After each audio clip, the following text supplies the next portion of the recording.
You ask Tiger to calculate. This deals with linear inequalities with one unknown. The final result is x smaller than 7. Let's solve it step by step. Isolate the x. Multiply both sides by inverse fraction 2/3.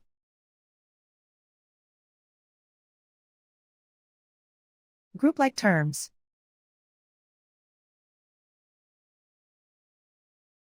Multiply the coefficients.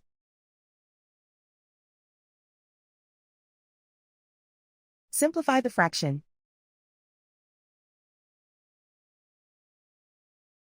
Multiply the fractions.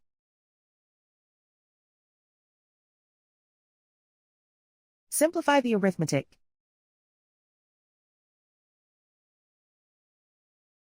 Find the greatest common factor of the numerator and denominator.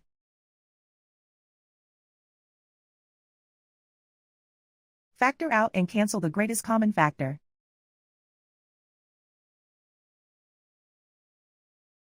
Plot the solution on a coordinate grid.